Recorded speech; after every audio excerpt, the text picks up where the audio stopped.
Years ago, I went on a trip to Turkey, and I went to a place called Ephesus, which is a major tourist destination. And so it was quite unsurprising that there were thousands upon thousands of tourists there eating ice cream, taking photographs of each other and doing all those touristy things. And nobody, not the tourists, not the locals, not any of the people I said, "I'm going to Turkey," before I went, nobody thought that this was in any way weird. And yet, at the time, Turkey was at war with the Kurds, and the tourists just didn't go to the Far East, and so never got within artillery range of the nastiness. And everything carried on quite normally. Years before, I went to Ireland, and I took the ferry to Rosslare, then I went round the Ring of Kerry, largely on foot, but sometimes I hitched, and Irish people would give me a lift and we'd have a friendly chat about, well, whatever. And again, absolutely nobody thought that this was strange, despite the fact that at the time there was a protracted terrorist campaign happening targeting people like me, British people, not very far away in Northern Ireland. So geographically I was much closer to the nastiness there, and I was from a society that was sort of involved. But it wasn't odd, and people still went on holiday to Ireland. Well, I'm in Ukraine, and I'm on holiday here in the far west of Ukraine in the Carpathian mountains. And this is for a long time now, been quite a touristy region. It's lots of fresh air and fun activities. It's where people come to, hunting, fishing and hiking and those sort of things. Admittedly, not many people from the west of Europe. Most of the tourists were Czechs and Poles, people like that. But if you wanted an affordable holiday in an area that was quite pretty, this was definitely one of the options. Now, of course, Ukraine is fighting a war, but I've been invited here to get across the idea that actually this is still a place where you can be a tourist.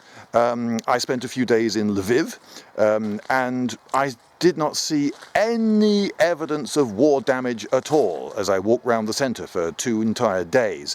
Not a single broken window, no shrapnel marks, nothing on fire, nothing. It just looked like a completely normal city. How was it different? I saw a few church windows boarded up, and I suppose in the tourist shops, the bric-a-brac shops, there were more war-related things on sale than perhaps you might expect in peacetime. But otherwise, it was just a normal city, and all the trivial shops, the gift shops, the card shops, the coffee shops, they were all open as normal for business, with big plate glass windows at the front. So, the Ukraine. It is actually still open for business, and the Ukrainians, not only will they be very pleased to see you, but they will be also very pleased to take in some foreign currency, because right now Ukraine needs all the money it can get. So I'll be making a series of videos using the footage I shot. We'll celebrate Christmas the Hutsul way, catch up with Joe McDonald, have a tour of Lviv, do a few museums, talk to a couple of locals, and of course I will be mentioning the war, which hangs in the background of every conversation with anyone here. So, what are the Ukrainian Carpathians like? Well, architecturally and topographically, they are like an ex-Soviet Switzerland. The steep hillsides are dotted with isolated cabins, and some of the buildings here are quite cutesy. I quite like the ones with silvery metal roofs with stamped and repoussé decorations, but I do note that half of the buildings here have asbestos roofs, so I went about diligently remembering not to saw these up and sniff the dust.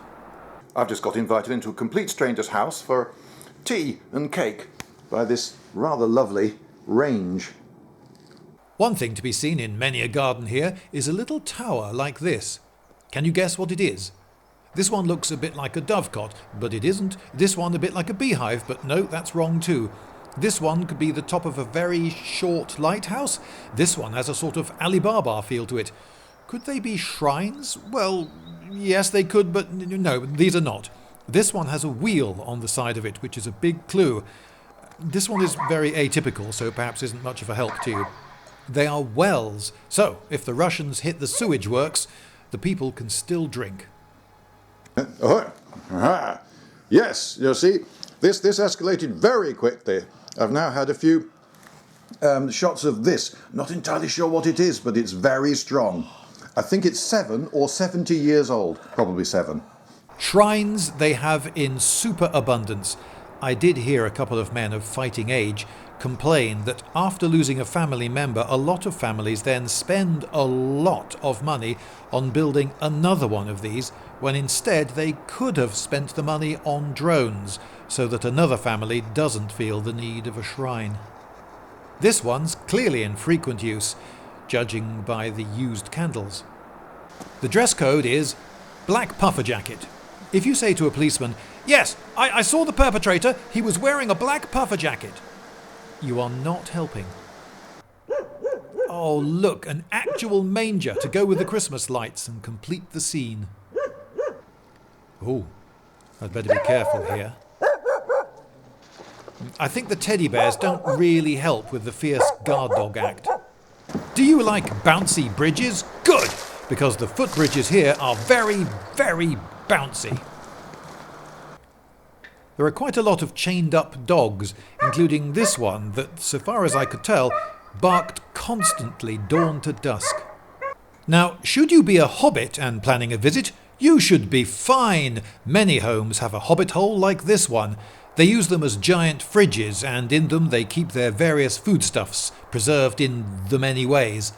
This pork wasn't pickled, nor smoked, nor salted, nor dried, but it was in a jar.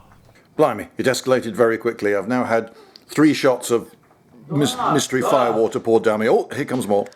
In these times, of course, they double as air raid bunkers.